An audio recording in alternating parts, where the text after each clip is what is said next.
Сәлеметсіздер ме оқушылар? Бүгін мен сендермен қайта қауышқаныма қуаныштымын. Өткен видеоларда біз шылау және оның түрлерін талдаған болатынбыз, теориялық жағынан. Ал енді бүгін практика өткіземін, тест сұрақтарынан талдаймыз. Бірінші сұрақ: септеулік шылауларды анықтаңыз. Септеулік шылауды өткенде түсіндірдім. Септік жалғаулармен байланысты. Сондықтан бұл сұрақтардың ішінде септеулік жалғауымыз соң және бірге. Мысалы, сабақтан соң, тан. Бірге, досыммен бірге, мен пенмен байланысты. Екінші сұрақ: септеулік шылау бар сөйлемді ажыратыңыз. Екінші сұрақта септеулік жалғауымыз бұдан әрі. Шығыс септігінің септеулік шылауы. Үшінші сұрағымыз: септеулік шылау қатысып тұрған сөйлемді белгілеңіз. Үшінші сұрақтағы шылауларды қарастырған кезде бұл жердегі септеулік шылауымыз үшін. Ескеретін жағдай: басқа септеулік түрлерін септік жалғаулар арқылы анықтауға болатын болса, ал атау септігінің жалғауы жоқ болғандықтан оның септеулік шылауларын есте сақтау қажет. Төртінші сұрақ: септеулік шылаулар қанша септікпен байланысатынын табыңыз. Септеулік шылаулар 4 септікпен байланысты. Олар атау, барыс, шығыс және көмектес. Бесінші сұрақ: жалғаулық шылауы бар сөйлемді белгілеңіз.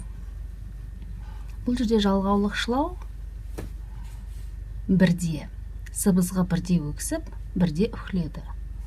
Бірде талғаулық, жалғаулық болып табылады. Алтыншы сұрақ: дұрыс жазылған жалғаулық шылауды табыңыз. Дұрыс жазылған жалғаулық шылауымыз Е. Жақсылық пен жамандық алдыңнан қайтады. Енді осындағы жалғаулық шылауды басқа формалармен салыстырамыз. Бірінші жалғаулық шылау бөлек жазылады, білеміз. Енді басқа формалар, мысалы жақсымен дегенде, бұл бізде мысалы септік жалғауы. Септік жалғау мен жалғаулық шылау айырмашылығы: біріншіден бөлек жазылады шылау, екіншіден септік жалғауға сұрақ қоямыз, солай ажыратамыз. Жетінші сұрақ: жалғаулықтар қатысып тұрған сөйлемді белгілеңіз. Осы сұрақтарда жалғаулық қатысып тұрған сөйлеміміз А. Үлкенмен де, баламен де әзілдесетін. 8. Бірыңғай мүшелер мен ыңғайлас мәнді сөйлемдер байланыстыратын шылауларды белгілеңіз. Бұл жерде ыңғайлас мәнді сөйлемдерді және бірыңғай мүшелерді байланыстыратын және, мен, пен.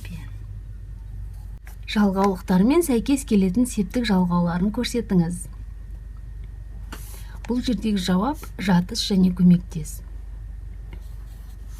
Неге жалғаулықтармен сәйкес келеді? Жатыс септігінің жалғауы даде, тате, ал жалғаулық шылауда даде, тате. Көмектес септігі мен, пен, ал жалғаулық шылауда мен, пен. Қандай айырмашылық бар? Өзіміз білеміз, жалғаулықтар бөлек жазылады, ал септік жалғаулар бірге жазылады. Септік жалғанған сөздерді сұрақ қою арқылы ажыратамыз, ал жалғаулық шылаулар бар сөйлемдерді бөлек жазылуына байланысты ажыратамыз. Келесі сұрағымыз: талғау мәнді жалғаулықты табыңыз. Бұл жердегі жалғаулықтардың ішіндегі талғау мәнді жалғаулық әлде. Қарсылықты жалғаулықты белгілеңіз. Қарсылықты жалғаулығымыз әйткенмен. 12-ші сұрақ: дұрыс жазылған демеулікті белгілеңіз. Бұл жерде дұрыс жазылған демеулігіміз мынасын ба, анасын ба. Өйткені қалған демеуліктеріміз сызықша қою арқылы, мысалы қана сызықша қою арқылы жазылмайды. Ақ керісінше алдына сызықша қойылу керек. тұрмақтың алдында сызықша қойылмай жазылады, және тапта дегенде та бөлік жазылуы тиіс.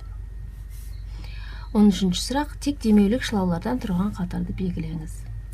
Бұл жердегі тек демеулігіміз ақ, мыс, ау.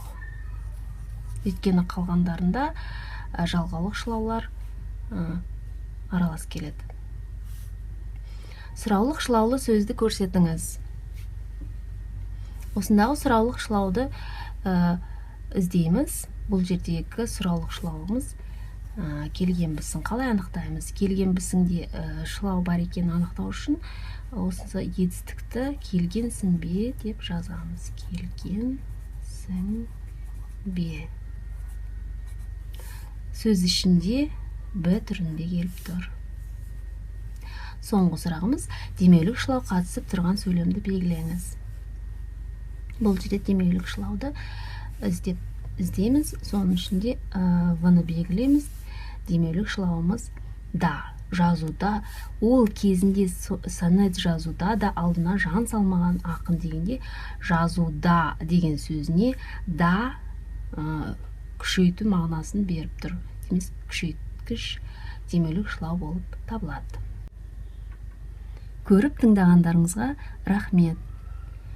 Менің каналыма жазылыңыз, өйткені келесі видеоларда тағы да қызықты тақырыптар айтылады. Және де, егер жеке сабақ алғыңыз келсе, менің төменгі телефон нөміріме хабарласуларыңызға да болады. Келесі көріскенше сау болыңыздар.